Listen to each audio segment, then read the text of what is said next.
Elton John is one of the most successful singer-songwriters of all time. Alongside writing partner Bernie Taupin, he's penned the soundtrack to millions of lives. But the journey to the top has, at times, been fraught and littered with heartache and destruction. The man behind the piano and wild eyeglasses may not have known it at the time, but there were 10 key moments that rocked his life. This is that story. It's the early 1980s. Crippled by multiple addictions,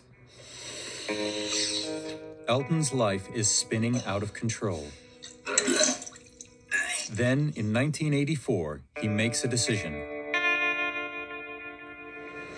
One that becomes the 6th most important day of his life. In Sydney, Elton's about to make front-page news across the globe. And then he said, I'm getting married, and I just didn't believe it at first. And he said, I'm serious, I'm getting married. We were just over the moon about it, absolutely thrilled to bits. Elton's fiancée is young sound engineer Renata Blowell. But on the morning of the wedding, many of Elton's friends can't quite believe it.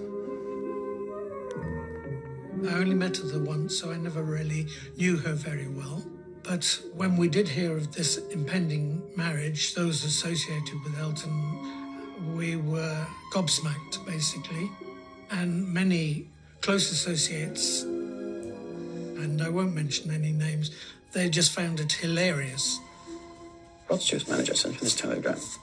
He says, you might still be standing there, but we're all on the floor. You're bisexual? I mean, we're all bisexual. Back in 1976, Elton told Rolling Stone magazine that he was bisexual. There's nothing wrong with going to bed with someone of your own sex. As far as anyone knows, his relationships since then have all been with men. There's nothing hidden from me at all. But that, as I say, is his own private life. If he wanted to think he was gay, okay, let him think he's gay. But he's never exactly said he was homosexual. He said he was bisexual. So let's hope that the other part isn't there anymore and that he's going to get married, and that's fine. Then came the guest of honour himself. Elton John bounced out of his white limo dressed in white, from white tails right up to his white boater, set delightfully off by a lilac ribbon. To some, the ceremony is a curious event.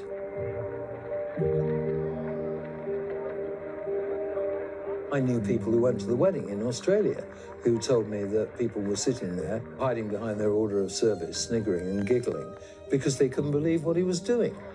But I've no doubt that he loved it.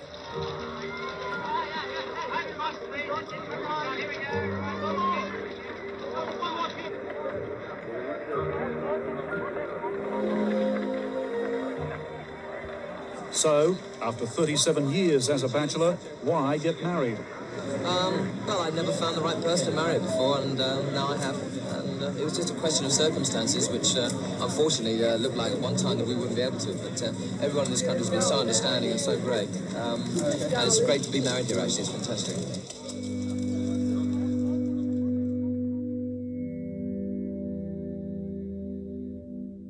The happiness would last only 3 years before the couple separated.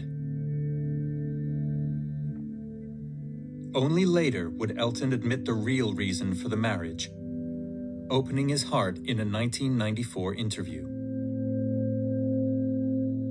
I got married because I didn't confront the real problem in my life, that I was a drug addict. And I thought it would change. I thought, this will change my life. I'll now become happy.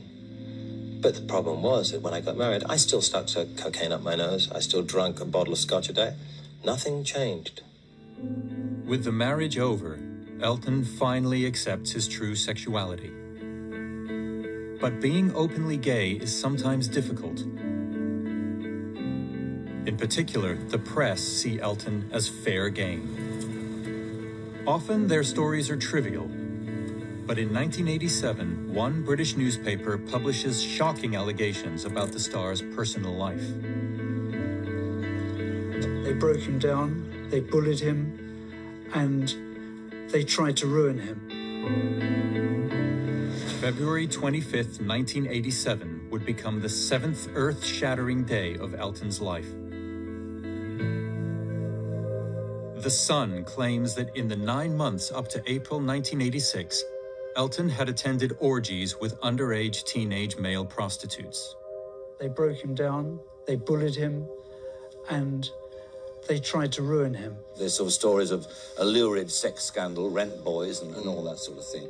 You deny all the allegations? Absolutely, yes. I've issued writs against certain newspapers, and I'm going to fight this in the court, and I'm going to hopefully, well, be victorious. You don't want headlines like that splattered all over newspapers, and I think he was quite right to defend himself. You tend to make more of it than it is, but it's all I've got to do is clear my name and start again. After nearly 2 years of legal battles, Elton proved he'd been out of the country on April 30th, 1986, when the Sun claimed he'd attended an orgy. The Sun said sorry and agreed to pay record damages. As it turned out, the newspaper in question got it wrong, and Elton was awarded £1 million in settlement, which he swiftly donated to charity, which is the sort of guy he is. Elton won, but he now loathes some sections of the press. In coming years, he'll repeatedly sue other media outlets over outlandish and false claims.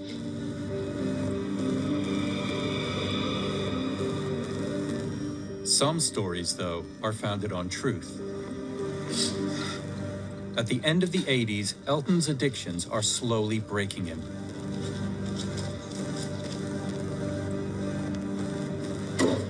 Like most humans, and particularly superstars, there are bad patches in life. And towards the end of the 80s, he suffered quite a bit. Elton said himself that he was having lines of coke to the point where he was turning blue and having seizures, epileptic seizures, and people were putting him to bed, and then within 40 minutes he was getting up having another line of coke. It was that addictive. But he is an addictive personality.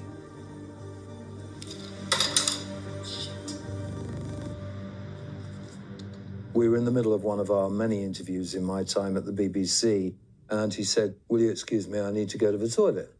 And I thought, even instantly, well, that's a bit odd. I mean, surely he would have gone to the toilet before we started the interview.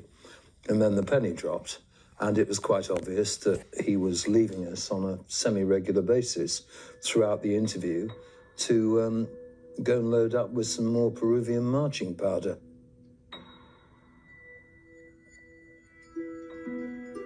Elton was not comfortable with his physical being. Here you see a guy that's losing his hair, and he had weight issues, but it was an obsession he had.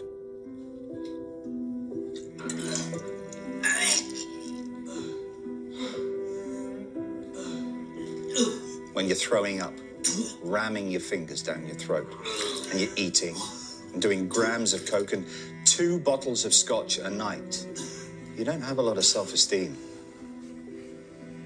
Then you have to go on stage and pretend that you do. And in what will soon be another of Elton's life-defining moments, he's finally confronted with some uncomfortable home truths. You are a drug addict. You're an alcoholic. And you're bulimic. You need help.